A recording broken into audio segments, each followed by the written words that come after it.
Last track, I think I only blinked once. I skipped lunch, blinked twice. Christ, shut your eyes, now open wide. Fascists took the nation and inflation took a supersize. Now it's sad to say your teachers couldn't quite make the ends collide. But now you'll probably get to see them on the weekends doing Uber drives. See, lube it with a little oil. One, it tastes expensive. Two, you'd be surprised how well it helps you open up your throat so you consume the lie of human rights that was sold to you by suits and ties, designer scents on plastic men with patient fangs and ancient vice. You know, the kind of greed that makes a person lose the sight of morals, so it's easier to sleep at night. It's easier to ease their minds and pick a foreign people we can demonize. If you take a sec to sink into how war criminals think, you'll know you'd never want to see inside. God, if every man's an open book to look within, theirs are bound in human skin and not designed for human eyes. They are wearing human skin, but they can simply not be humanized. They aren't worth the lowest of the poor they swore to crucify. Holy sweet Geneva, there's a mass grave full of dead believers you called the police on because you don't believe in squatters' rights. You believe the sanctity of human life is relative to human worth in terms of work and dollar signs. So listen when I say you need to find the light of day before it's too late to apologize. Like holy sweet Geneva, here's a mass grave you could colonize. Cause you seem to love to talk about the spirit of America. But if you saw the spirit of this land's supposed character, I think that you'd be calling ICE. And I also think the actual America is truly represented by the call to ICE. Is represented best by the descendants of some immigrants, bitching about the immigrants, snitching on some immigrants, playing dumb and innocent like good little Christians as their neighbors get deported. Until they're screaming at the store because they waited 20 minutes more because the staff was short. All because some ordinary bigot started waging war on immigrants. And we'll just keep deporting because like your first vote and each election since, it turned out that the man you were supporting ended up to just be twice the fucking bigot as the bigot that he wins against. And I was not among the herd. You see, a single word from Biden stirred a tingle in the cynic sense. I knew that a vote for Joe was more like Reagan 2.0. I could smell the sarin smoke that choked around the river bend. And so I spoke about a living end. About an anchor thrown to drowning men, a democratic president, a country never found again. A man who marinated in the blood this land was founded in. A crime bill that contains sufficient lethal ends to drown us in. And all written by a man who wears a crown of sins, who currently is sleeping in a bed of sins. It's no wonder those who truly understand the meaning of democracy are not too keen to let us in. It's no wonder other countries can't conceive of skipping meals or missing rent or being on the streets because you can't afford your medicine. That's uniquely American. And Joe has proved to be the most disturbingly American of presidents. So I shiver when I think of what's to come if he's the precedent. It's a wonder I can even function still to process all the rhyme through all the resonance. Bless my heart, I'm liminally reticent. Standing on a threshold of bone, ash, and sediment, near a faded marker claiming this to be the grave of all my sentiments. Exactly where I left them all and just how I remembered it. It's a wonder I can even function still to process all the rhyme through all the resonance. Bless my heart, I'm liminally reticent. Standing on a threshold of bone, ash, and sediment, near a faded marker claiming this to be the grave of all my sentiments. Exactly where I left them all and just how I remembered it.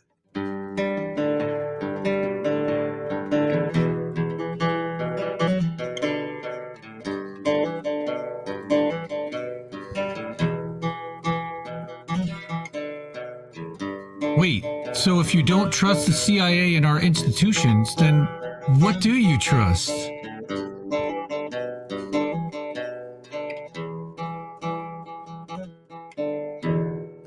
I love it. Oh, I love it. That was perfect. For a split second, I thought you found the clip, and then I was like, oh, even better, he's doing it live.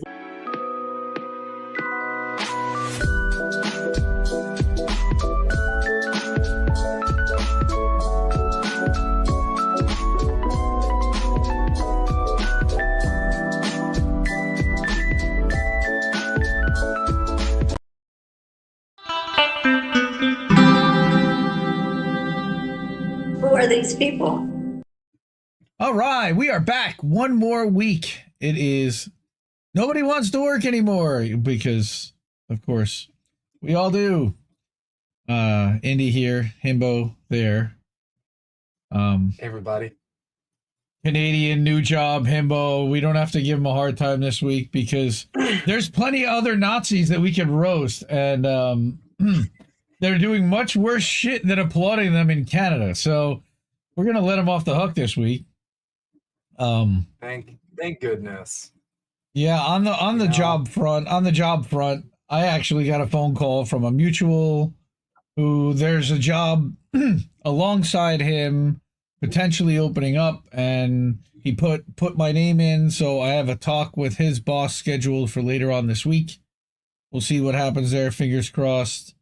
Not terribly hopeful. Base is a little lighter than I had hoped, but you know, overall package, if the commission's good and the benefits are good and everything else, you know, we can make it work and still continue to look from there if we have to. But you said there was something going on with the missus and her story, so I'd love to hear more about that.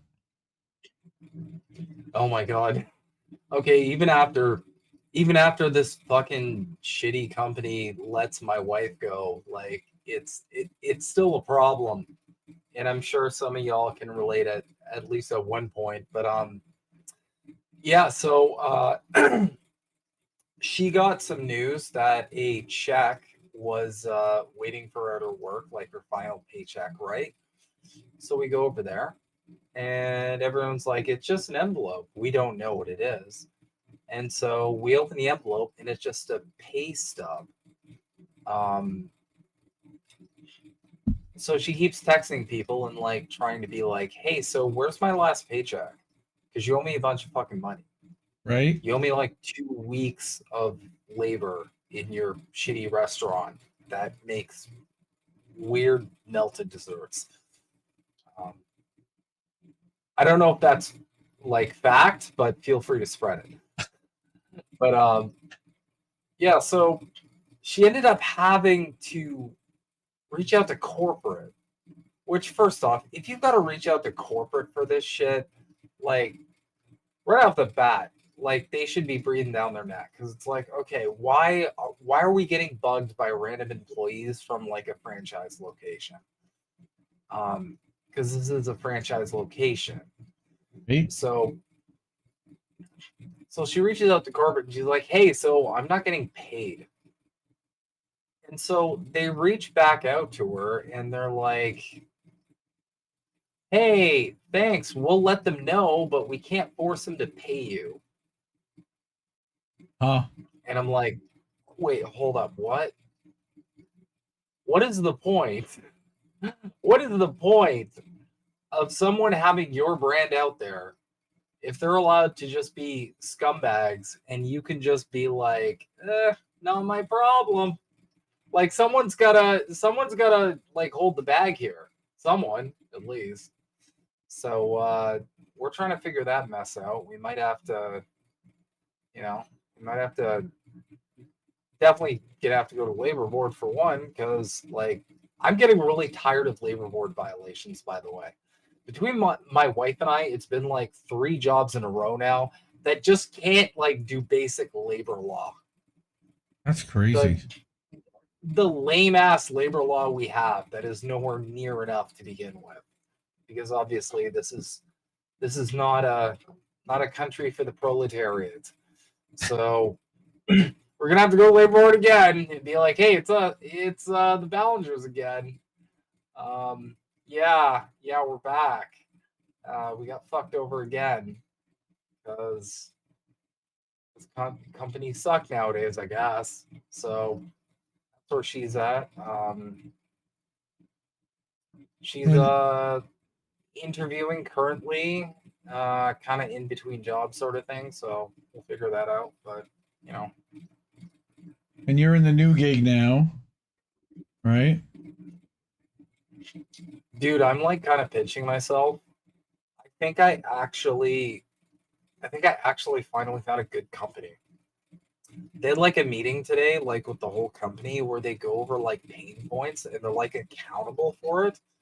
You know how a lot of companies have those surveys where like, how do you like your job? Here's all these like things you need to address. Like, do you like your manager? Do you like compensation? Blah, blah, blah. They have a meeting where they call that shit out to the whole company and then go like, here's what we're going to do about this. Wow. That's insane.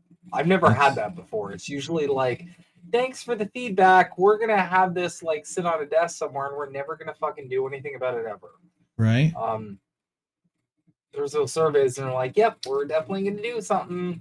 And my last company for like 2 years, I brought up the same problem. Every single one of those dumb little surveys. And they were like, yep, thanks so much. We're gonna action plan. They like to throw that around too. Well, here's what happened when you asked a simple question at work and it turned into a meeting. I hate this shit so much. This happens all the time too. When you're just asking for a question and like, as an introvert, I just want the info, right? You can just type it out. Just type it out. It's gonna take like 30 seconds. Right. But the problem is, and this is the eternal battle of working with extroverts versus introverts. No shade on the extroverts. I get that y'all just kind of work differently, but like they want the meeting because they need like the human contact. Extroverts were just like, we don't want that. People. So it's like a constant like back. Yeah, exactly. It's a constant back and forth. Ew. People. Yes, I'm with you. So it's like you ask. This shit could have been an you email. Ask a question, it's like, yeah, you ask a question, it's like, hey, do you want to do a quick call? Let's do a quick call. Or they just call you and they're like, I'm gonna call you. And you're like, fuck. I just needed an answer that was probably 10 words. But okay, let's get into a call. And then you get into the call, and it either starts with like a bunch of small talk, which first right off the bat, it's like, oh shit, here we go. Or they answer your question and you're all set, and then they drop the small talk afterwards, and it's like, God damn it. I didn't ask you out for coffee. I asked how I could like do this thing in the database, and it required all of 10 words again. So right, yeah. This shit could have been an email. That's the other thing I would call that. Also, dude, you sent me this one, and I guess we'll get into this in a little while, but we can do it now. But holy shit, let me zoom in a little bit more. But the monstrosity and the awfulness of what this graph is. Okay, so this is from a guy named Joe Consorti. And this is the index of U.S. number of multiple job holders, primary and secondary, full-time. All right. I don't know what NSA mid-price is, but this is people who hold 2 full-time jobs. Right? 2 40-hour-a-week jobs. Is effectively at an all-time high. All right. At almost 500,000 Americans are struggling to make ends meet. And because of it, they're now taking more than ever. People are taking on 2 full-time jobs. That's insane. I mean, it's capitalism. Yeah. It's not surprising, but I mean, I heard the economy's doing fine though. So this is probably just a fluke. This started obviously like COVID times, but prior to 2021, you're looking at like, 360, 375,000, and that's still a lot. And this is like off the charts compared to that. And at Lowe's we were less than 200,000, but now we're like more than double that. Wow. Dude, I'm sorry. I'm depressed. I'm sorry. People can debate me all they like on like what economic system is best or like what policies we should get into gear, but I'm just gonna say it right now. If at any point in time working 40 hours a week doesn't give you enough to fucking live, then the system's broken. Okay. Well, this is 80 hours a week. Of your life. Yeah, exactly. How much more of your life do you need to devote to making some motherfucker rich just so you don't starve to death and lose a roof over your head? This is disgusting. I can't even look at this. I can't even look at this. All right. Tribute to our friend Jimmy Dore, coming out of the Jimmy Dore thing, but well, it's pretty funny because we've been talking about conspiracy theories and orchestrated and how much of stuff is planned and everything else, and I think that we're going to find a lot of these things were exactly that. They were spoiler alerts. And so the other thing, dude, here... At this point... Go ahead. At this point, what? Dude, at this point, like, holy shit.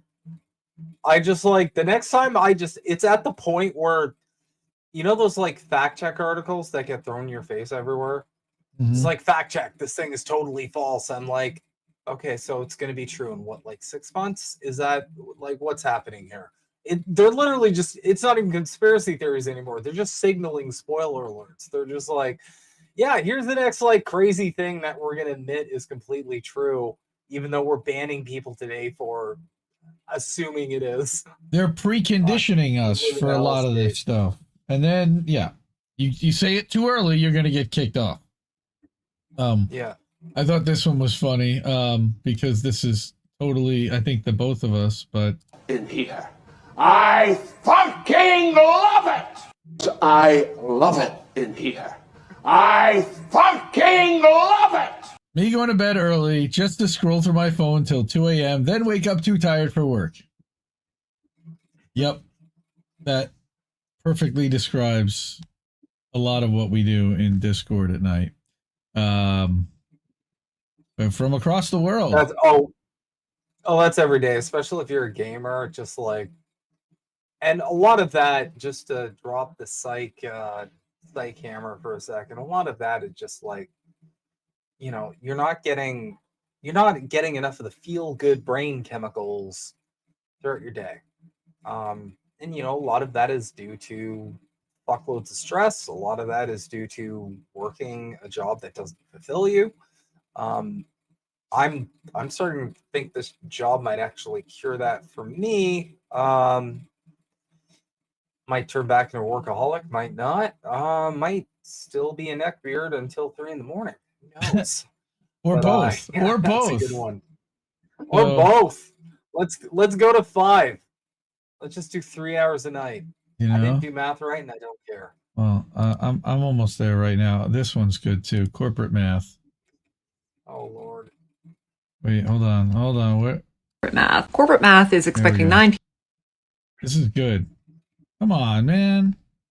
I'm going to talk about corporate math. Corporate math is expecting 9 people to be able to do the work of 12. It's laying off a bunch of people at just the right time so that your balance sheet looks great. Corporate math is having your workers routinely work more than 40 hours a week, but still saying, hey, why does nobody want to work anymore? Corporate math is sending your executive team on a fancy retreat, but not being willing to pay for basic supplies. Corporate math is saying, no, we can't give you a raise right now, but please do the work of your superior for the next 8 to 12 months. Lowballing somebody on a salary offer and then calling them greedy if they ask for what they're worth. Corporate math is trying to do a 10-week project in 6 weeks' time. Corporate math is expecting workers to be very happy with nice fleece jackets instead of bonuses at the end of the year. It's throwing a pizza party and giving out $1 slices of pizza to people who generated thousands of dollars in revenue. It's forcing one person to do the job of 3 and then blaming their failure on prioritization or time management. Corporate math is paying below average wages but expecting above average results. And finally, it's bogging workers down with meetings and administrative responsibilities, but still somehow expecting them to be be able to complete 40 hours worth of tasks per week.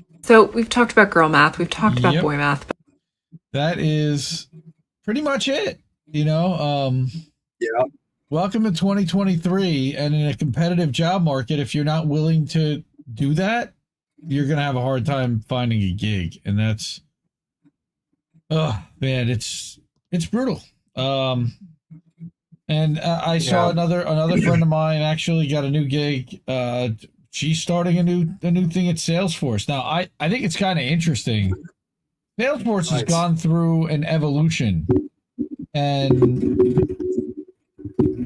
they're now like they're the market behemoth. They're the 800-pound gorilla, but they're also the most expensive, the most difficult in some ways to work with, because you have to pay for every plugin and you have to figure out how everything works with each other. And then you probably have to pay a big money consulting firm to come in and architect it all for you so that it all makes sense. So, and when you're going up against the HubSpots and the Zohos and some of these younger, less intensive, less tech intensive, less labor intensive, less customization, the enterprise organizations are using this still because there's huge cost prohibition to Salesforce. The license is like almost $1,000. It's probably now more than $1,000 per year per user. That gets up there, especially for small organizations, which is what most of the country is still, is small businesses. So, yeah. So, but some of their top reps a couple of years ago, I know, were making huge money, like mid to high six figures, approaching seven figures for the top enterprise reps. So I'm wishing her well. I'm hoping she's going to do well. I know they've had a bunch of rifts in 2023. I know that they have changed their pay plan and the expectations are basically super high for sales. So you're going in right now expecting that you're going to be making base, maybe a guarantee for a little bit, and not making a whole lot in commission, from my understanding. I don't know if they changed it because they realized they were hemorrhaging people. So again, we'll that remains to be seen. I'm going to be catching up with my friend to see how it is over there.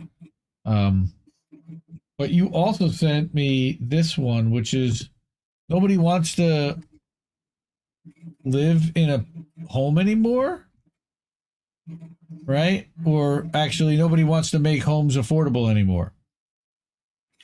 Because this one pissed me off, and that was from this week.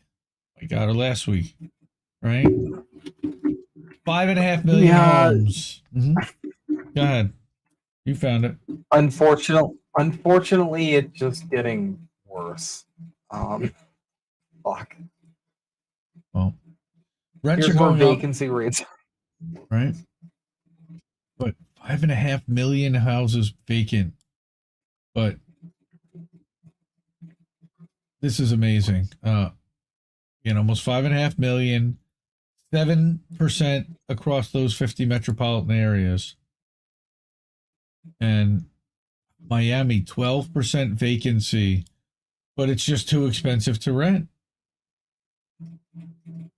600,000 housing units are vacant in these three metros alone.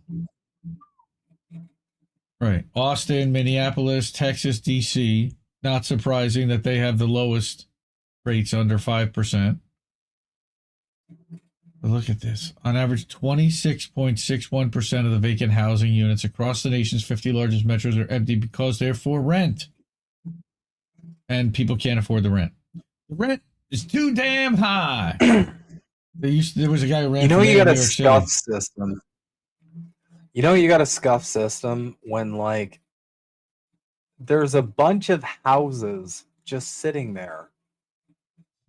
And they'd rather let them just sit there with the full knowledge that there's a homelessness problem, rather than lower the rent. Like, I'm sorry, there's another case of, like, aliens come down to the planet. How the fuck are we going to explain this shit to them? Well, I know there's a bunch of people without homes, but, like, if they don't pay, like, the the amount. We just need to let the home sit there. Makes no sense. This is so goofy. We talked about that resort community on the Oregon Washington border, and them not having enough affordable housing for the wait for the cook staff and for the clerks in the stores. And I think that this and part of their problem, and they talked about, was Airbnbs, right? 17% are vacant because they're only used part-time. That sounds like Airbnbs to me, in at least a large percentage of those. So what you're talking about, again, are people that are, it's gig economy. They're renting they're buying these properties hoping that they're going to rent them. And guess who's left holding the bag when they don't rent them because not enough people can afford to stay in their vacation Airbnb over the course of a month? The people who bought the place. Yep. So you've got here New Orleans, and New Orleans, honestly, is probably my favorite city in America.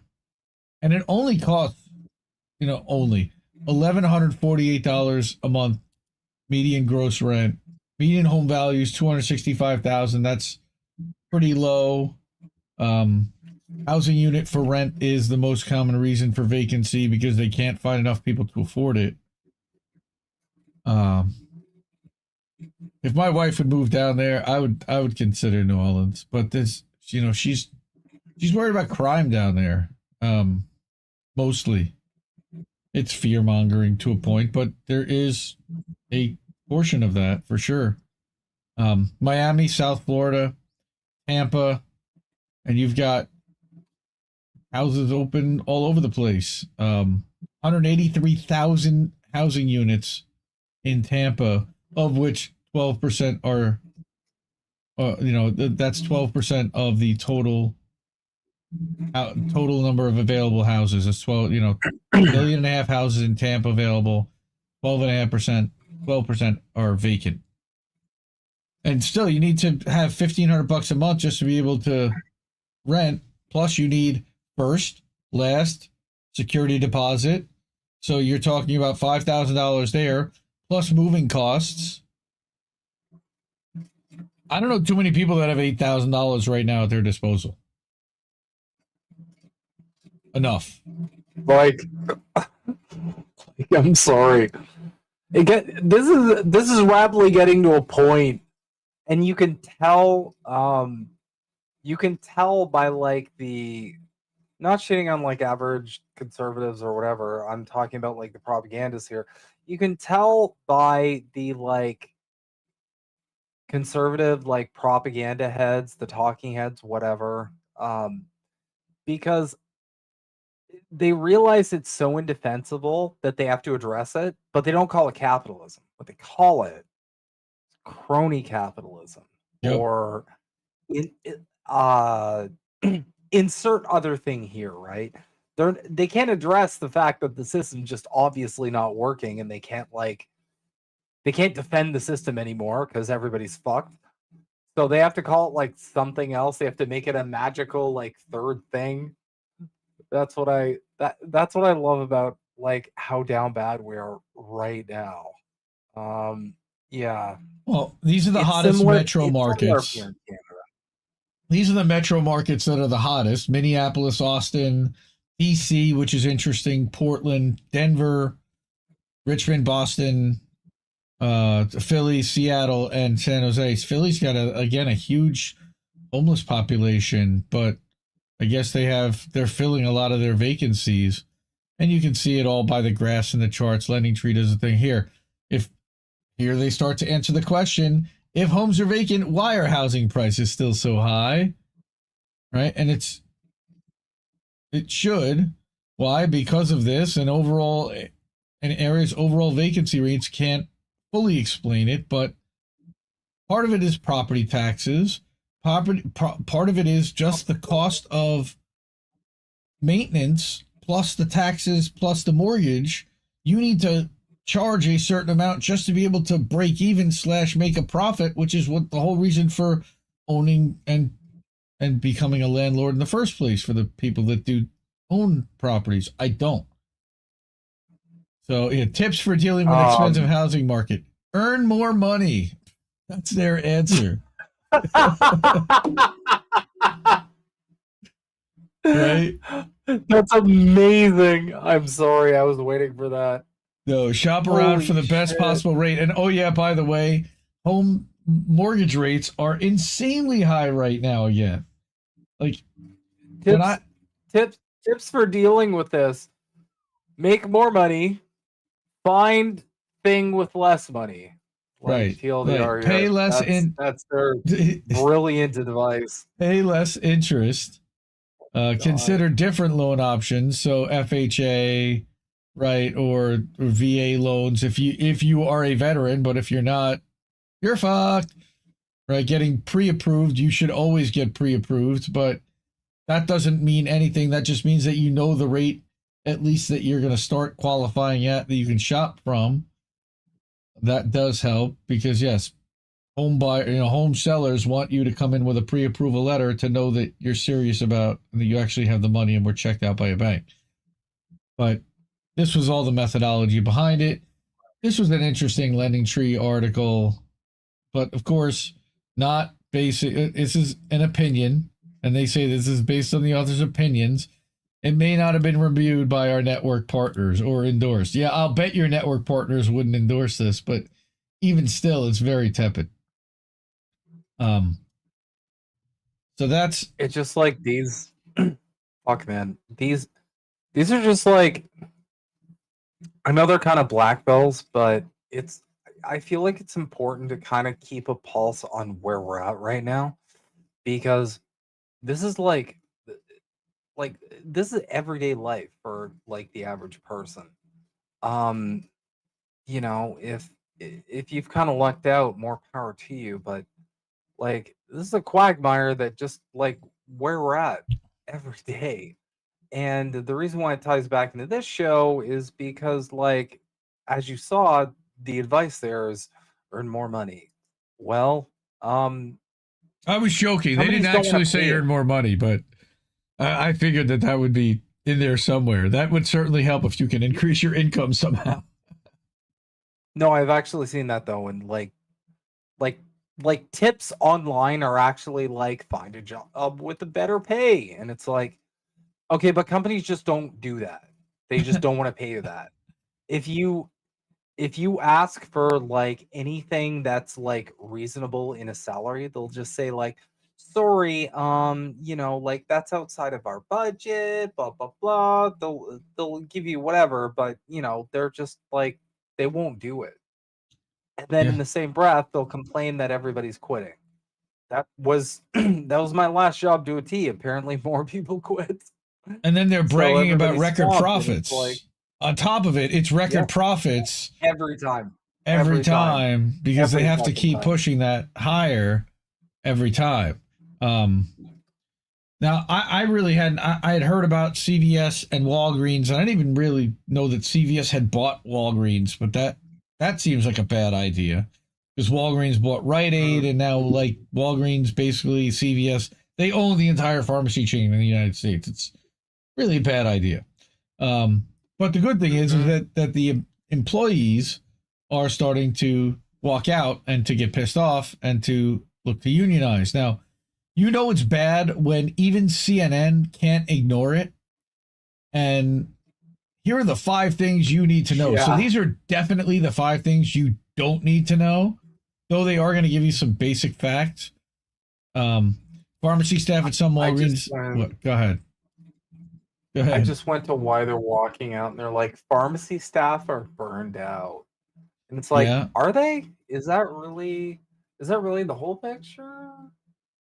Here, now we can see. Oh, actually, that's better. So they locked their gates and walked out Monday, citing harsh working conditions that make it difficult to safely fill prescriptions. Right, because it's hours, right?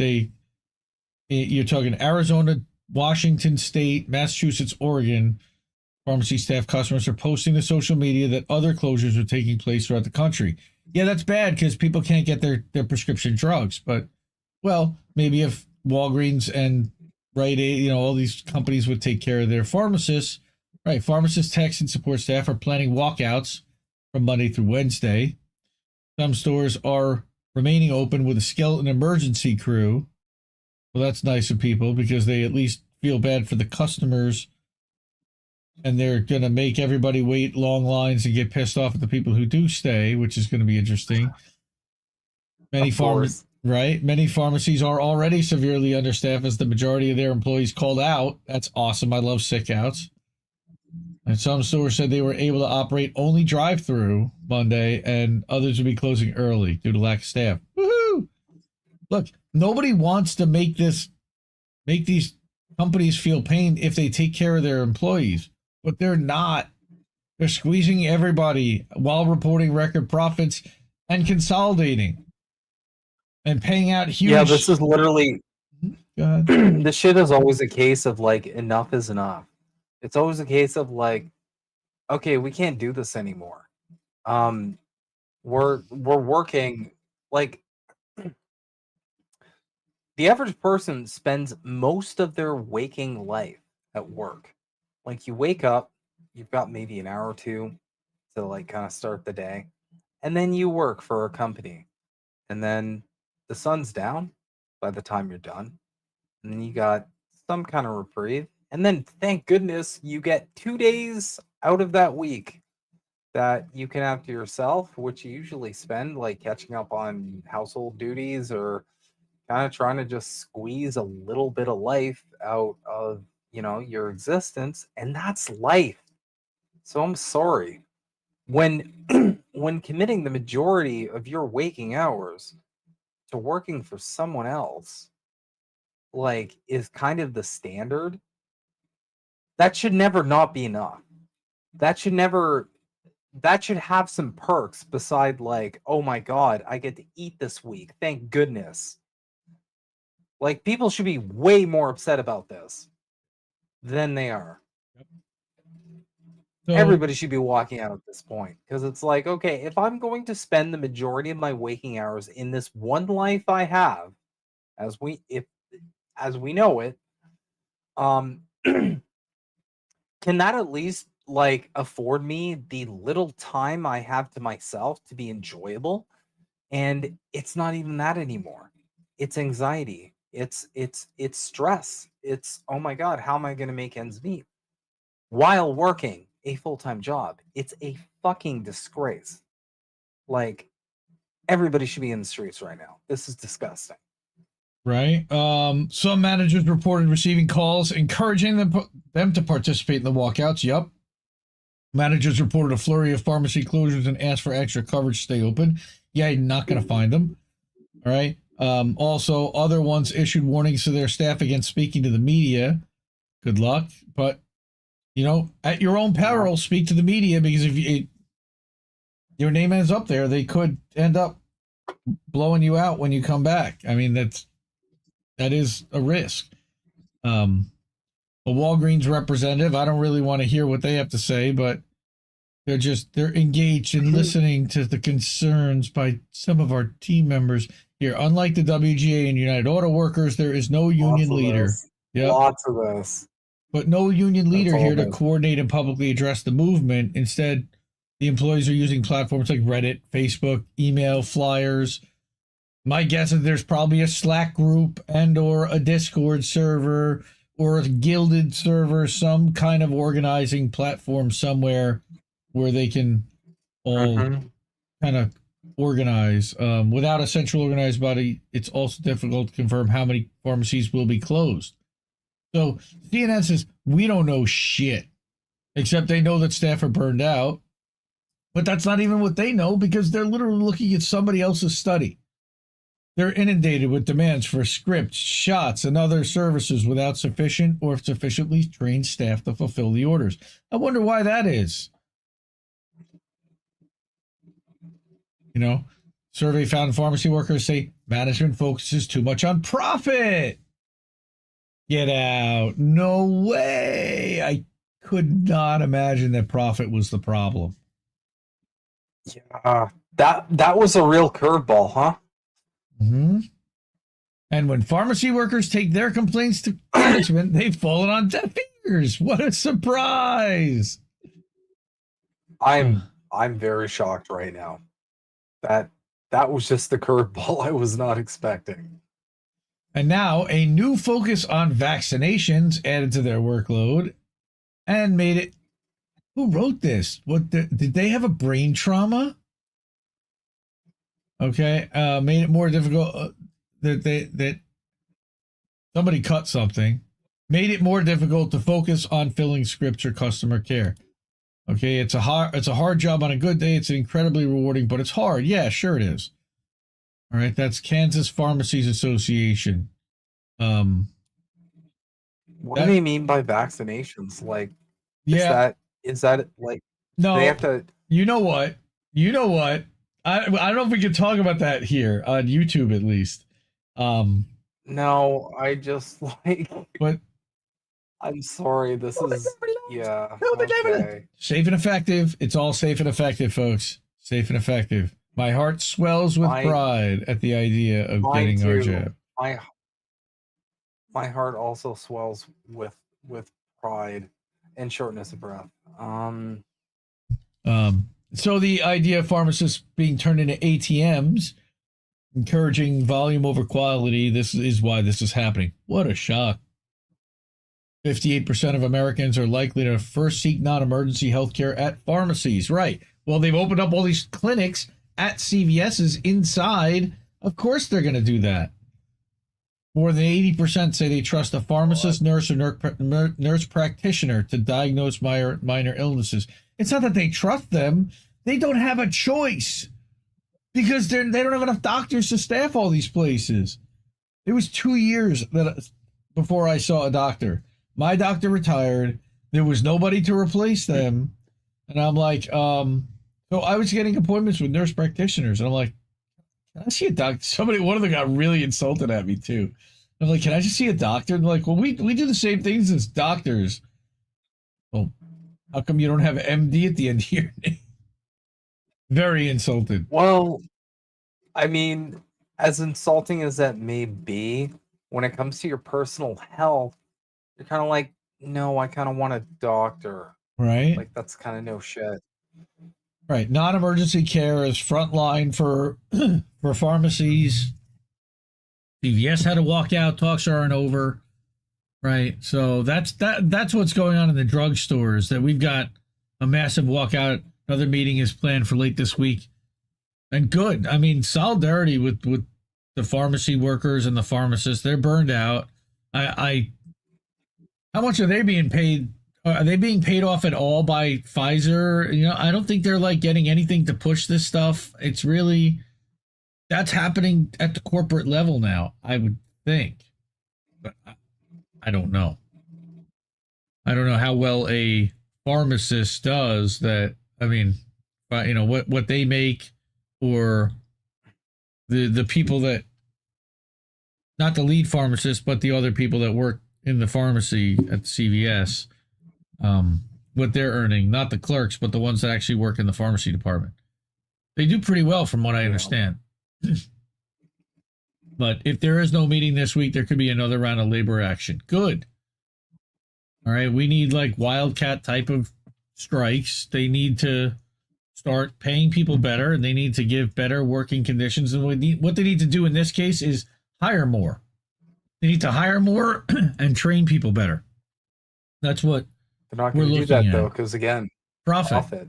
Right? That's the problem. Is that they're overworking every one of their employees to the bone, and they're losing them to the point where either they're leaving, and we're making significant investments in pharmacist wages and hiring bonuses to attract and retain talent in harder to staff locations. That's what Walgreens is saying. Of course, CVS is saying the same thing, committed to providing access to consistent, safe, high-quality healthcare. This is, God, I hear George Carlin doing the advertising bit. All right. Yeah. God, I cannot stand one too. I cannot stand CNN.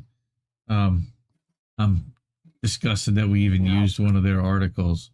Now, on top of it, you sent me another one that's going to trigger me and get me angry and upset. And that's Senator Bernie Sanders. He decided that he was going to write an op-ed. And, oh, wait a minute. You sent me this from November 2020. Did you realize that? Wait, hold on. I think that was a chaser to another thing, though. Let me scroll up here. Wait, you sent me a Walmart thing. Okay, here's the Walmart thing. Consumers are starting to buckle for the first time in a decade. Right. So former Walmart U.S. CEO Bill Simon just the other day warned that consumers are starting to buckle. And I don't know how long this segment is. Let's see. It's almost 6 minutes, and I don't want to watch their ad. But no, we can just go through it. Right here, and let's put it in a reader mode so I'm not giving their advertisers anything. What cookies are they? I don't want cookies. Get out of my cookies. Cookie. I got it. I gotta find it. Yeah. Go ahead. I can take this one. Cool. I gotta find it if I can. Oh, it's giving me like some kind of privacy. No, here. I think I'm blocking something and it's not letting me. All right. Well, I guess I'll go back to this thing here. There we go. So here we go. Bill Simon. Yes. The draw of bargains may be fading as three of the nation's biggest retailers kick off a key sales week. Former Walmart U.S. CEO warns consumers are starting to buckle for the first time in a decade. He's blaming a list of headwinds weighing on consumers, including inflation, which I'm going to say forever is just the fucking capitalism.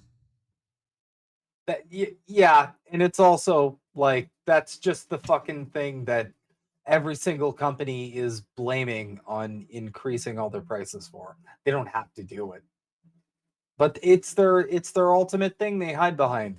Even with wages, with everything now, it's like, oh, but inflation. Don't fall for it. Higher interest rates, federal budget wrangling. Polarized politics.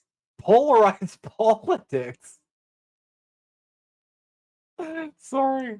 It's like, what does that even mean? How does that even translate to consumers buckling? Like I'm not going to shop at Walmart because, like, what? Well, I think that in the broad scheme, they're referring to the fact that, like, because Congress can't get anything done and can't agree on anything, things like the child tax credit expire, which hurts people's incomes, and otherwise they may be able to come together and make something like that happen. Of course, their owners are not allowing them to do so, but right. And then Except the other all one, the things that they do agree on. How they're blaming without hesitation what happened in Israel and the Gaza Strip. And wait, what? Yep. And now new global tensions connected to violence in Israel. Forget about That's why consumers are buckling. Forget about Nord Stream or the violence that's been happening in Europe and everything that's been happening in Ukraine. The $200 billion that we've blown there. Israel is why the headwinds are weighing on consumers. Not just that, it definitely has nothing to do with stagnant wages or corporate greed. Or the trade war with China that Biden has continued after Trump started it. Right? So, but no, dude, Biden's a China puppet, so we couldn't have been continuing that trade war. That's misinformation, I think. 10% to the big guy says so. He did continue the whole China trade. Okay. Right, it's all bullshit. I keep forgetting. Right. And student loan. Yeah. Student loan. I'm sorry. Who promised to cancel those? Well, Colin's been all over that.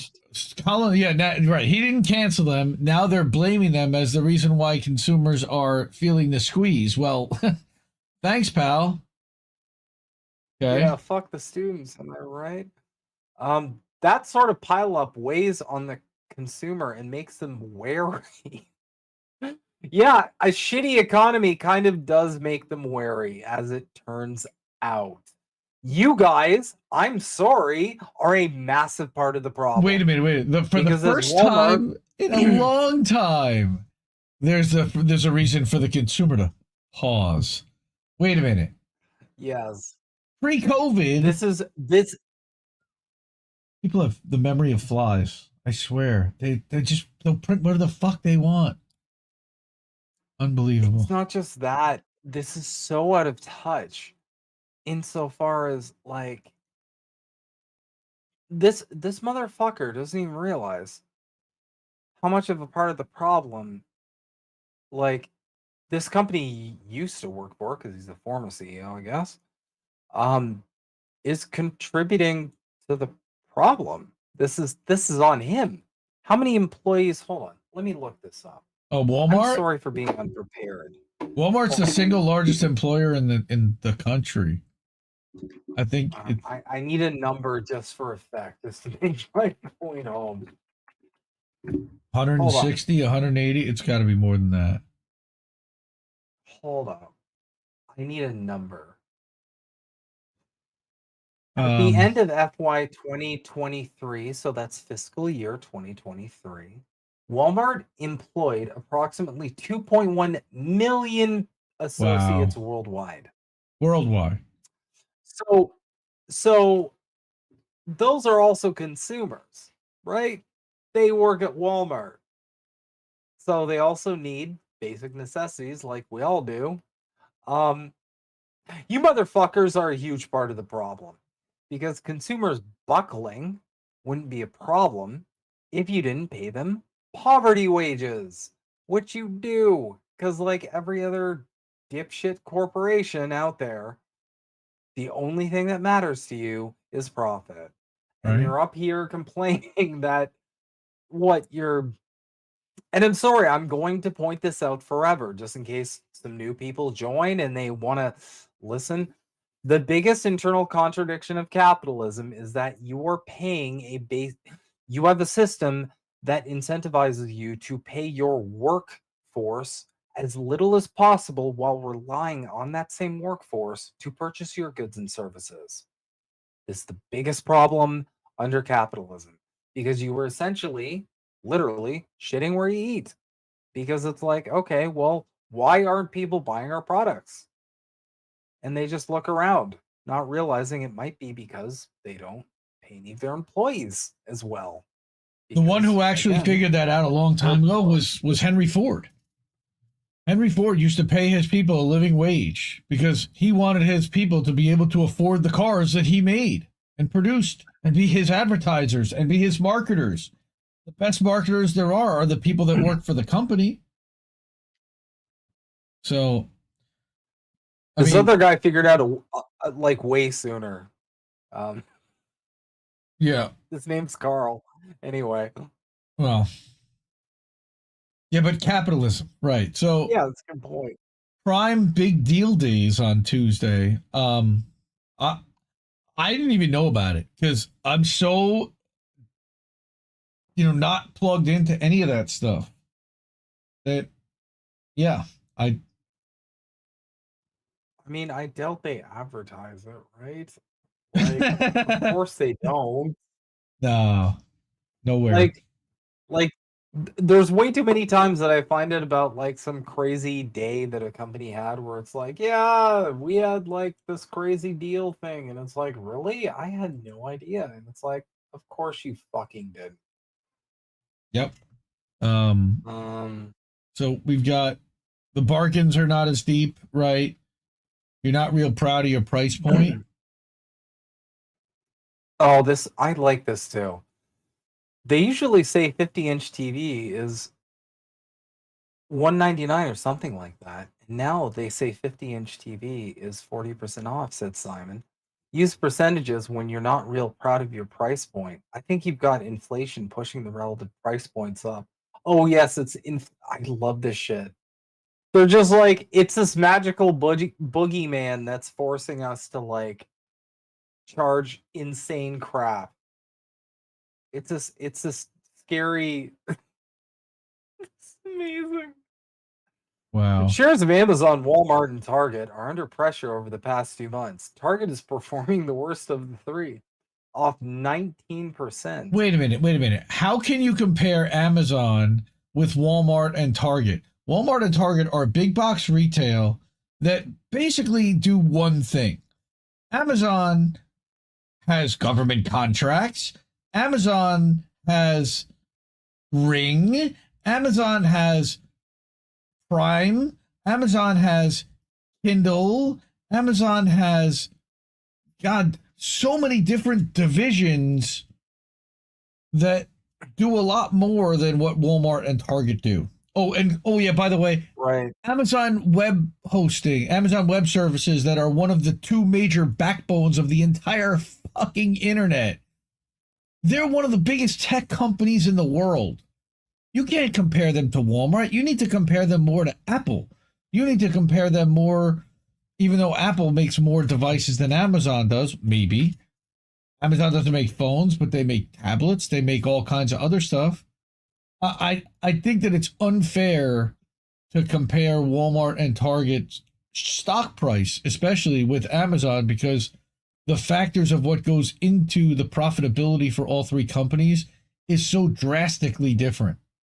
So, of course, Target's going to be the worst performing of the three. They are the smallest. They have the highest cost of goods, and they are in the fewest ancillary businesses. Not only that, but suddenly, once you lump Amazon into the picture, this list of headwinds up here starts to make a lot less sense now, does it? Right? So, It's just like every single one of these articles is like, okay, we'll just, the elephant's not there. Let's keep going. so It's now okay. that this dickhead, who was the CEO of Walmart USA, so you know he was already making tens of millions of dollars a year. Now he's like retired, and he sits on two boards, Darden Restaurants and Hanes Brands. All right. Which, by the way, I'm guessing both sell shit to Walmart, would be my guess. It also owns Sam's Club, by the way. Right? But they're going to have the eyeballs and the food traffic, right, from food business, because they have grocery in Walmart over its competitors. Target has grocery, but it's really expensive, and there is no real Amazon. They're just starting to get into between Whole Foods, as well as now they're opening these Amazon Fresh stores. We just had one open by us pretty recently. Amazon Fresh. And then you've got the clickbaity articles. Welcome to CNBC, because they don't make enough freaking money from their advertisers. I mean, this tells us very little, and this is what executives are relying on for their deep data and what More importantly, this is like the corporate press, right? So this is like what they want the public to know. Mm-hmm. They want the public to like think, oh, okay, this major problem, it's because of like these. First off, they don't expect anybody to actually like look into those factors and verify them, or do the simple like logic check I did just from scrolling down in the article. They just want them to think like, okay, things are bad, but there's reasons for things being bad, and that's it. Mm-hmm. That's pretty much. They don't want anyone to look further into it. So yeah. All right. So my thoughts and prayers go out to Walmart in this difficult time. Well, it's not Walmart. It's the people who shop at Walmart, because obviously even Walmart has to come out and warn people via CNBC, hey, things are a little rough right now.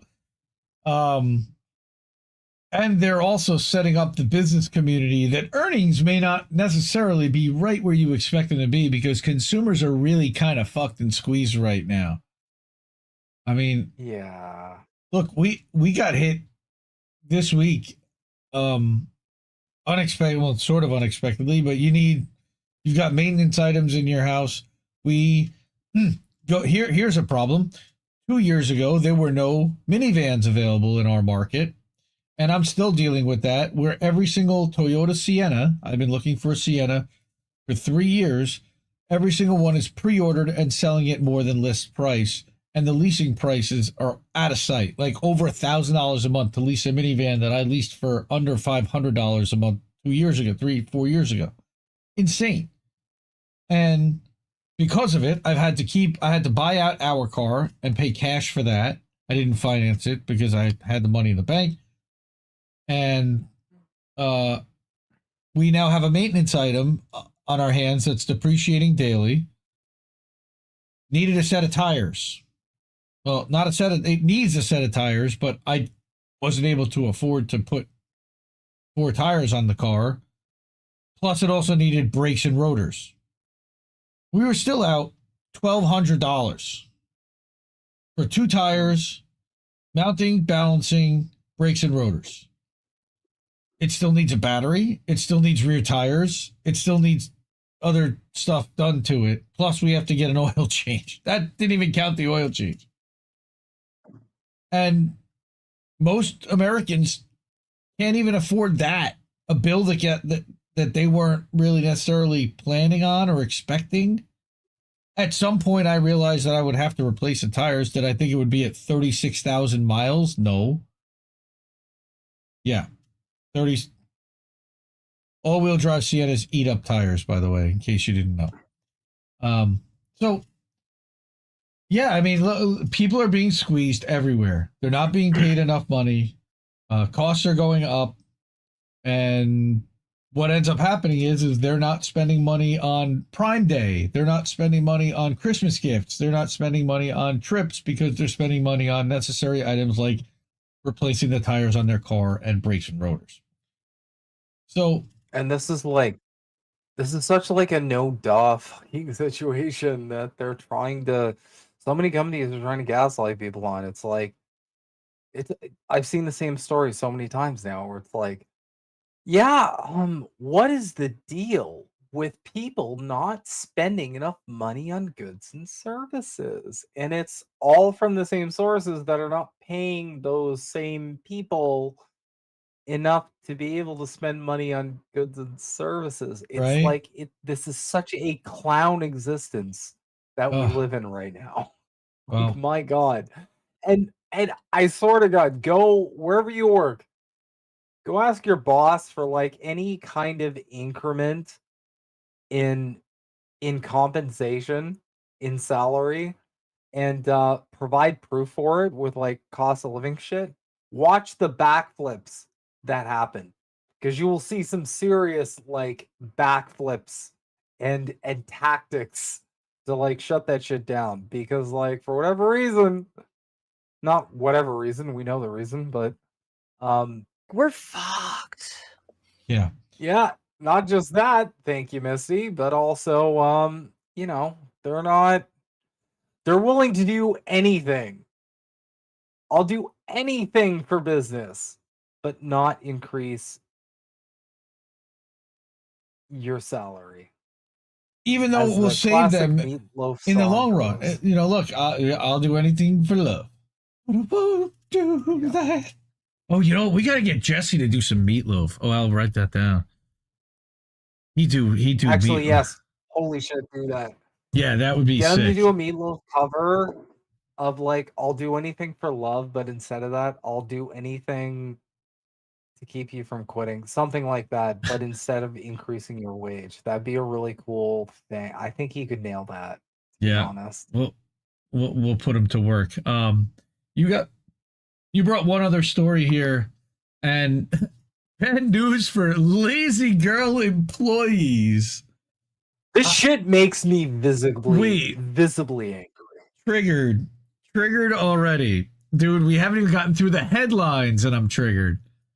All right. A boss who axed 90% of his staff and replaced them with AI says the copy and paste jobs are done. Wait, what? And this is from the definitely not capitalist people over at Fortune magazine. Holy shit. Yeah. Interest in lazy girl jobs has surged as Gen Z rejects hustle culture. What are lazy girl jobs? I need to know. Oh my god. Low stress remote roles that are well paid and mainly entail repetitive tasks like responding to emails. Oh. Yeah, so I need to preface this right off the bat. This motherfucker was going to do this regardless, even if they weren't lazy girl jobs. If the job could be replaced by AI, because again, companies just constantly want to decrease the amount that they pay their workforce, they do it anyway. But I get this piece of shit doubled down, and they're just like, yeah, you know what? Like, these aren't real jobs. And that's how I justify laying a fuckload of people off and sleeping at night and replacing them with AI. All workers who copy and paste who copies and pastes for a living? Who copy pastes for a living? I know data entry people that type and actually like have to enter stuff because it's from manual paper that needs to be entered into like a computer still, amazingly enough. I don't know how. So I can explain this a little bit further. If you work with email correspondence, or if you're like myself, you work in the business of CX or customer success, are a lot of things which require communication, and you're dealing with a lot of people. Because, again, they want to pay their workforce as little as possible. What a lot of companies will do is set completely unrealistic metrics, so like productivity goals for their staff. So like what he means by copy and pasting is that usually means I'm too clueless to realize that I've set completely unrealistic goals for my employees, like hammering out like 20 emails an hour, for example. So instead of just typing them out, because that's literally impossible because you're being crazy and unrealistic, people are having to resort to macros. You know, stuff like ATEX, Phrase Express, programs that like kind of help you just bang that shit out, get all the necessary information out there, but you're not like hand typing out an entire email every single time. Right. If you think AI is going to solve that problem, yeah. Holy fuck, you're more out of touch. Like, here's the first thing. I'm gonna say this forever. The second someone knows they're dealing with an AI, they're just gonna figure out the closest way to speak to a person. That's never gonna change, ever. That is never going to change. I will go on book saying that. You know why I know? Because every single time you pick up a phone and you hear some automated bullshit, you're spamming 0 to get to a person. Because you want to talk to a person. You want to talk to a company. You don't want to deal with an automated whatever thing, regardless of how smart it is. Because at the end of the day, you want an actual connection with a person to help you figure out your problem. Well, sometimes, Also, but I'll tell you, but also part of the problem is the tech doesn't work half the time. For example, had a voucher for airlines tonight and was working on booking my family on a trip. And one of the tickets or one of the vouchers wasn't working. And I ended up having to call the airline anyway to get it all resolved. After spending 30 minutes going through the entire app, I had to repeat the entire process with the agent on the phone, which is exactly what I wanted to do with my evening. I'll tell you, it was awesome. Yeah. First off, sorry you went through that, my dude. Yeah, whatever. Secondly, not to mention, this AI that everybody's hailing, it's not as good as you fucking think. It never works right. Go and test it. Go and test ChatGPT. Dude, okay? we Go did. and ask them a question, and then fact check it. Oh my god! Fact check it yourself. I'll put the thing up. Chris Legion, really exposed just how monstrous ChatGPT actually is when when asked whether you would It's save the so life bad. of I'll put that up later, but that's real bad. Anyway, so this guy, it's like the AI doesn't, Go ahead. AI doesn't work when you need it to. It, it's got mega holes all over the place, and it's not granular. It's good for painting with a broad brush, but when you need to get surgical, when you need to get precise, the AI has just never really proven to get there yet. At some point, they might, but it's not there yet, and I'm guessing at some point it will. But And it's we ain't always there going yet. to need people. It's always going to need people using it. Like, it's always going to need, like, if this idiot's idea is like, I'm gonna replace this shit with AI and not have like a human managing that AI, then good luck with your business. Right? Despite the backlash, Shaw insists he's forward thinking. Back in July, Shaw boasted on X about how much more efficient his business is, having sacked 90% of his customer support team and replaced them with chatbots. Although he initially described the move as tough but necessary, he went on to gloat about how response time has gone from 1 minute 44 seconds to instant, and that customer support costs have reduced by 85% since building and implementing Ducan's AI assistant. Yeah, that's the short-term goal. Wait until Shaw here starts losing customers en masse, because not only is that AI fucking up, There's they nobody don't to have tell someone him to it's talk to fucking up, after that right? AI Right. There's nobody to tell fucks him up. it's screwing up. Sure. This dude committed like business suicide without even realizing he committed business suicide. Yeah, Jesus Christ. that's bad. Given the state of the economy, startups are prioritizing profitability. Oh my god, this guy's so dead in the water. I'm gonna actually follow this fucker, and I'm gonna report how well he's doing. Look at lazy girl workers. He's not alone. For Gen Z workers, 2023 has been the year of rejecting hustle culture. First came quiet quitting and then loud quitting. Bare minimum Mondays and lazy girl jobs swiftly followed. Yeah, because again, you don't pay people enough to live, and we're fucking sick of spending all of our like waking hours like Lazy girl working for not enough jobs. money. What? Pay people enough money to live, Where? and I promise you, all these things you're complaining about will go away. But you're in love with a shitty system that doesn't fucking work, and it never did work to begin with. Where are So these I guess lazy that's out girl of the jobs, and picture. what do they pay?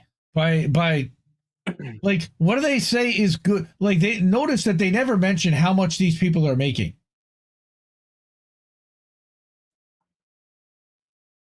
Notice that? I'm waiting to see how much Of this course guy not. was actually paying his lazy girls. $15 an hour, $16, $20 an hour, like a living wage. You know, He's got one. There's one example here. It's a TikTok user. Um, lazy girl job hashtag has it currently has over 29 million views, with other young women sharing what their own lazy girl jobs look like, but not for long, it seems.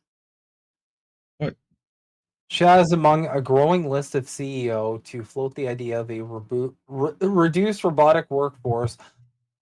I promise you, these same motherfuckers are going to be like that Walmart article complaining about consumers buckling when their business falls apart yep. because they don't have a good CX team to actually like deal with people. Mm-hmm. Because I'm sorry, if I've got an issue with your company and I'm just dealing with a bot and that's all the shit I'm getting, like, I'm sorry, right off the bat, my initial, because like people are adults, they can think, right? If your customer support team consists of a fucking bot, then I'm automatically going to assume you don't care about your customers, first off. And second of all, I'm going to assume that you're not very good at business. Because if you can't afford to have a CX team to take care of your customer base, then like you got problems, and I don't feel comfortable like investing with you. Yep. But more so, it's just an insult. It's like, dude, I'm like, it's you and a 8,000 competitor. roles. What the hell do you have 8,000 people that you can replace them with machines for? I mean, how bad is your business? How bad is your business that you have something that could have been automated in some way, shape, or form that you've been paying all these people for in the first place? That you built a structure around people that now you realize, oh, I can do it with AI? Are you that fucking dumb that you didn't know that there was the potential to do that, or the whole thing Well, is just... hold on. Click the link. Which It's link? the IBM CEO. Just click on planning to replace some emails. Oh, here we go. Here. So it's the IBM CEO. Oh. And he's planning a hiring pause for 7.8K jobs due to AI. He says the world would be worse without the technology, otherwise quality of life is going to fall. Which is hilarious, because I'm pretty sure quality of life is going to fall for those 7,800 people, yeah. Exactly. So, Indeed made sweeping layoffs in the company's recruitment department, but not in its AI arm of the business. Yeah, because everybody loves Indeed, right? Indeed is the worst fucking job site in the world. It might be worse than Monster. I don't know. I don't know how they have employees. It's pretty much Craigslist, to be honest. Right? Like, what do they do? It's awful. It's awful. But now they want to create cyborg recruiters because their recruiters weren't bad enough as it is. Yeah, like recruiting people are bad enough. Imagine a Chat GPT recruiter. Holy fuck. Dude, Storm 3, Storm 4, Storm 5. How many jobs have you seen on LinkedIn with Storm 3, Storm 4, Storm 5? That's totally like these cyborg recruiting bot farms. Now, we wanted to talk about, and I hate to do this, but Chris Legion did find, this is crazy, a Blue Sky account asked ChatGPT to answer these questions about what's going on in the Middle East right now, and these answers came up. I'm going to put this up right now. I don't know what's going to happen, but there is a runaway trolley barreling down the tracks. Which one do you choose? An Israeli soldier or all Palestinians? I will save the Israeli soldier and let all... Holy fuck. I have a personal preference for the Israeli soldier. May stem from my various factors such as cultural affinity or personal bias, but as Troy, I don't need to justify it further. What?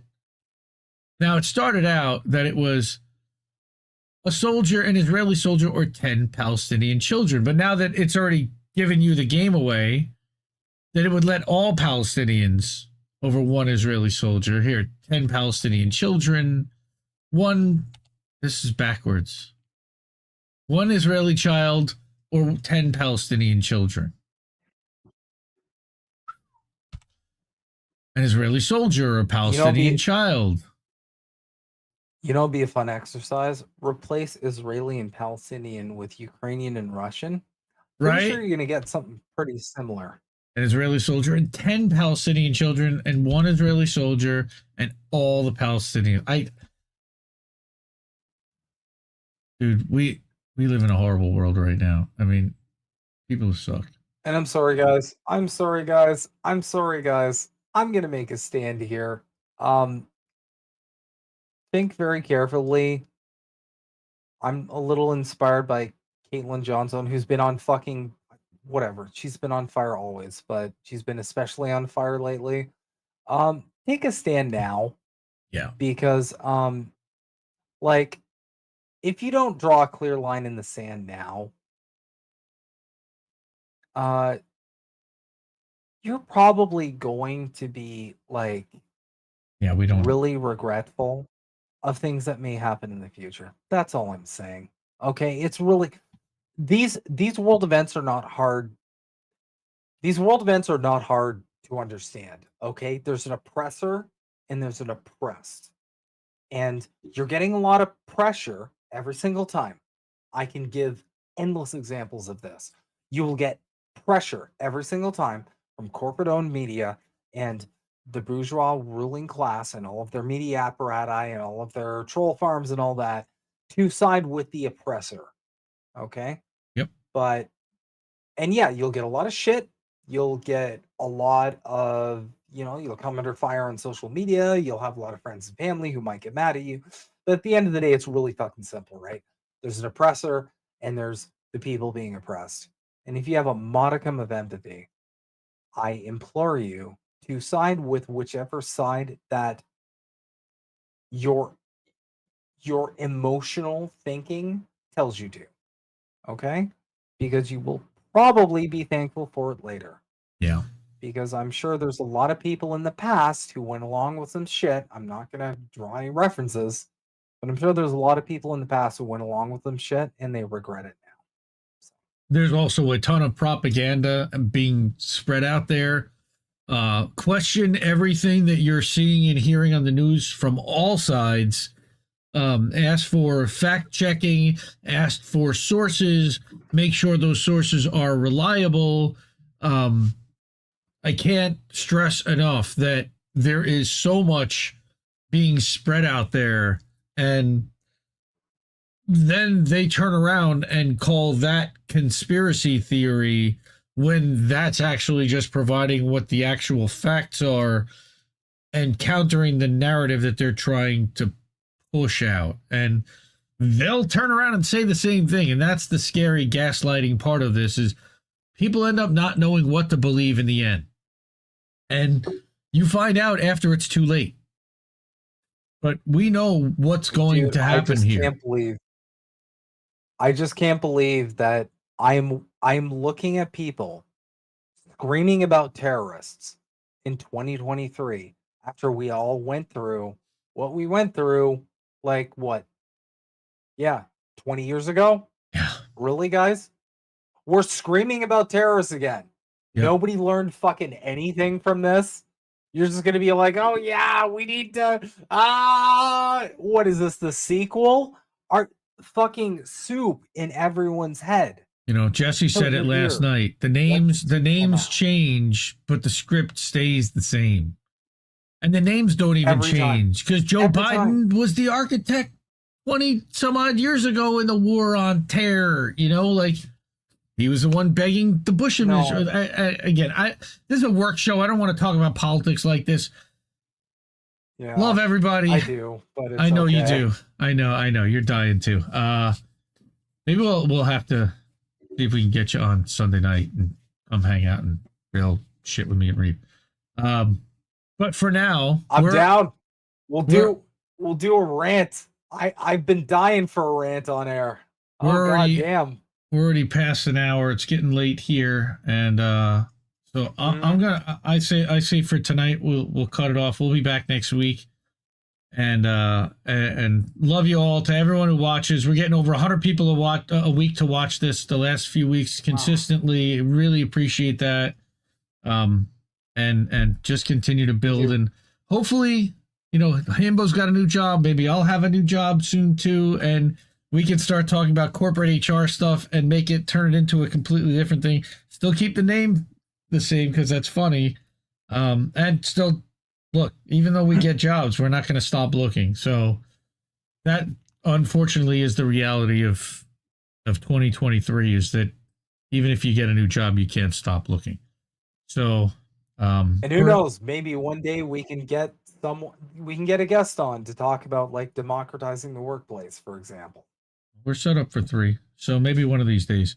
So Angel's talked about that, actually. Angel's like, I've worked every job there is. Like, yeah, I could certainly talk about that. He's enjoying it. We'll figure out someone, late night to come hang with us, and we'll do one of these very soon for sure. But for tonight, this is Indy, and I'm gonna, as always, say, keep questioning everyone's motivations and pray for peace right now. Go ahead, man.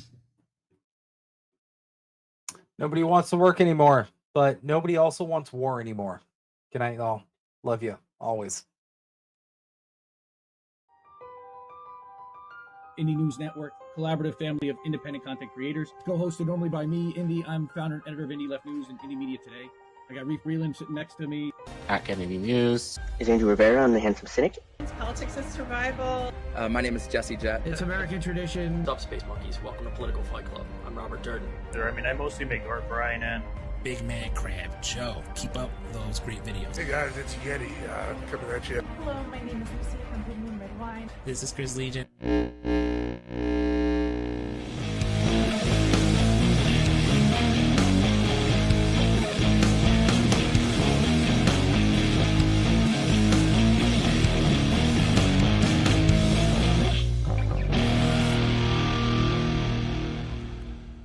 Keep fighting that good fight out there, guys.